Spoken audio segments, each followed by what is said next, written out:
Yeah. Okay. So for those who don't know, what was the process after like not getting drafted? Where do you go from there? So to rewind a little bit, like the day before the draft, your agent's poking around trying to find out what teams are interested, at what picks and things like that. So we knew there was a few teams that were thinking about me in the late second round.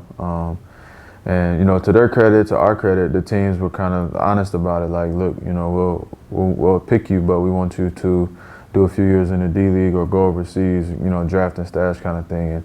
And I was kind of just taken back, like at least give me a chance to make the roster, you know what I mean? And so I didn't like that. We kind of declined those offers. And then you start looking ahead. So you don't get picked, you get on the phone with your agent and you run down the scenarios of which team that you want to play summer league with and go to training camp with, and you just try to narrow it down and figure out what's the best option. What was it like when summer league came, killed it, and then what was it like when you got to sign your contract? Yeah, it was big. So the first contract I signed was at summer league. I had played like 2 or 3 games. They brought the contract out, we signed it. And so I learned another thing, that all contracts aren't guaranteed. So then, I was like, okay, basically from that point on, it was if I don't make the team, the opening day team, they'll pay me $50,000. If I do make it, I'll be good, for like till January or something, and I'm on the team. So right from then, I'm just thinking about training camp and trying to make it through preseason. Yeah. And so going through that journey from July to October was just a grind of like, all right, I got to do everything in my power to let them know that they should keep me on the team. And so it was like the last preseason game. We're flying back from Washington, and we land in Toronto, and we have to go through our little hangar. And I think I was the last. We were all sitting there, all the guys that are trying out, and I was the last guy to go meet with Coach Casey and Jeff Weltman, who was one of our GMs at the time. And they just told me, like, look, we love you, we like how you play, we like how you approach everything, and we want you to continue to do that on our team. And so, I was trying to hold it in. I had a straight face. I was obviously very happy. And then, I called my mom, and we had a little moment. And that was it. I just started calling everybody I know to let them know that, I was making the team. Yeah, pretty much. So then I think, like, the biggest thing is, like, for people who don't know, what do you tell yourself, like, during the process when, like, you're not getting the minutes you think you deserve? Like, you know how good you are, the world doesn't get. Like, how do you keep yourself, like, grounded and still? Yeah, it's tough. It's tough because, especially in the NBA, like everybody in the NBA, no matter what people think at home, was like a star player at some point. It's like really good, really, really good. And so, you're in the NBA, I'm in the NBA. My family thinks I'm the best thing ever. Your family thinks you're the best thing ever. So you got to be able to manage all that. You got to be able to manage like your girl, your friends, your mom, your dad, like people who are telling you, oh, you should be playing, or this guy that's playing in front of you, he ain't good. You should be playing over him, and the coach don't know what he's doing. So you got to be able to manage that. Then you got to be able to manage your own, mind state of like knowing you're good enough, but feeling like you're not good enough because you're not playing.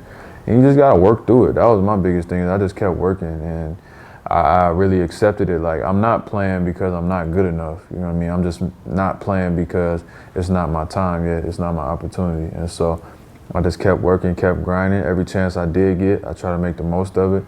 And then, I think the line got hurt and a couple guys got hurt. And, it was my time to step up and try to play and show what I can do. And I just try to never look back. All right, so I have to ask. So, you guys got rid of Derozan, and then you bring in Kawhi. What is that shift like transition? You guys did it in a year, and then it obviously worked for you guys. But what was that, like, culture shift? It's tough. It's not always peaches and roses, and when you win a championship, everybody thinks everything was great the whole time. But it really wasn't. Like, I know I was like taken back at, obviously we fired Coach Casey, which was, you expect that, sometimes when coaches always get the blame and you got to switch up. So, you kind of saw that one coming, but nobody saw the DeMar trade coming. And, we're just taken back. And then, without knowing Kawhi and just reading headlines and stuff, and then you hear that he don't want to come, he doesn't want to be there, and he wants to go to LA, and then, you just feel away like, damn, we traded for this guy, he don't even want to be here. Yeah. And so you go through that human phase of like, all right, this is one of my close friends. He's getting traded, the guy who poured his heart and soul into this franchise, and, you feel for him. And then you just got to be a professional and move on and accept the guys that we knew how good Kawhi was, and we knew Danny was good, and we just try to mold our team around that and keep building. So it was definitely a phase where you're trying to transition, you know, mentally, but you can't really hold grudges and harbor those feelings if, you know, that's the front office job, is to try to make the best team possible, and you may not always agree with the moves, but, you know, we play and they do their job, and, you know, that's the way it goes. Now you guys know, you know, Kawhi going forward, but what does this Raptor team, like, what can people expect from it? Now you guys have bigger goals. Yeah, I mean, you know, everybody gets the championship pedigree once they win, so. Yeah, do you get, like, I mean, you're only third year in and you already won championships. Like, does that, like, motivate you? Or Yeah, it's motivation. It show you what it takes to get there, and it gives you, you know, something that's like, all right, you had it, and now you want to try to get it again. And so, you know, it makes us more hungrier. And obviously with Kawhi leaving, you know, we're back to where we were before. You know, we're not favorites, and back against the wall, people are going to write us off, and that's the best spot to be in sometimes. So it's going to be a hungry team, very talented, a lot of young talent, and obviously you throw Kyle, Serge, and Mark in with the rest of us, and, you know, hopefully all of us young guys take a big step, and we'll make the playoffs and try to do some damage. I mean, you know, your story is, like, really inspiring, but so for kids or, like, just people who are coming out of college, like, what advice would you give them if they don't go undrafted or they have to play a year overseas? Like you said, like, they were just the man at their college and then, or woman at their college, and then having to go through that. Like, what advice would you give? I mean, I tell everybody the same thing. I always just say, like, you know, you can't control when, you don't know where, you don't know why or how, but you will have at least one opportunity.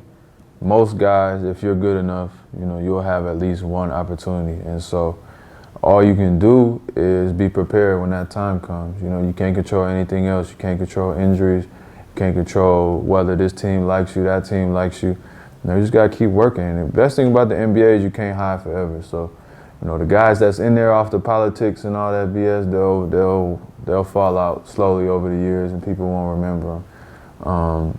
But if you're good enough, you might not get in the door right away, but you keep working. If you go overseas and you're an NBA player, trust me, we have a lot of scouts in the NBA. They'll know about you.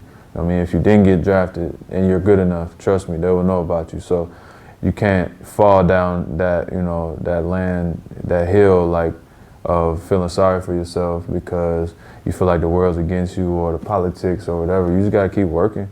And then when the opportunity comes, you know, make the most of it. And I gotta ask you, okay, did you see Cole and how he was playing? So do you like that, like hooping with that? Yeah, when you can actually do it, like when you actually can hoop, like he's actually good, you know what I mean? He played ball, he was good, but there's some rappers who are trash, you know what I mean? What do you do if they're on the court? You just be like... Nah, I'm not gonna play with you if you're not, like, good, you know what I mean? Yeah. But if you're good enough, then yeah, I'm gonna try to kill you. You're not finna be good at rapping and trying to kill me. So I play hard against anybody, no matter what. If I'm gonna play on the court, I'm gonna play hard, and that go for, like, my mom, my nieces and nephews, like everybody. That's just how I am. So I never like for people to get, you know, bragging rights on me. Yeah. All right. So if you had to pick the starting five of just entertainers and rappers, who would you pick? For basketball? Yeah. After that clip, I'd say J. Cole. Probably, I'm trying to think of, like, young dudes. I ain't gonna, you know, Chris Brown. Probably Quavo's pretty athletic. I put Quavo in there. There's somebody I'm forgetting too. I'm gonna throw Drake in there just for the, you know what I mean? That's my boy. I'm gonna put him, you know, he play hard. I'm gonna put him in my top five. And then, I'm forgetting somebody. Davies hoop too. Really? I put Davies in there, yeah. You don't want Kevin Hart in your point guard? Nah, it's over for Kev, yeah. What up, guys? That was episode 1 of Push Through with Fred VanVleet. I hope you enjoyed it as much as I did. Just the experience alone, Rookie Milan getting her very first interview with a player like VanVleet is something I'll never forget. And mind you, he had just came off of winning an NBA championship because we shot this video back in July of 2019. So if anything, that just shows you how humble he is, his mindset, his work ethic. I don't think he gets spoken about enough. And I think he's somebody that everyone should look up to on and off the court. He's inspired me, especially with the whole bet on yourself mentality. I've carried that throughout this whole entire process, and I'll continue to do so. So I just can't thank him enough. I'm honored that I got to be able to sit down with him. So yeah, more to come with that. Episode 2 on the way. Give this video a thumbs up if you liked it. Subscribe to the channel. Share with all your friends. In the meantime, do something today and this week that your future self will thank you for. Let's push through all of life's challenges and let's be great together.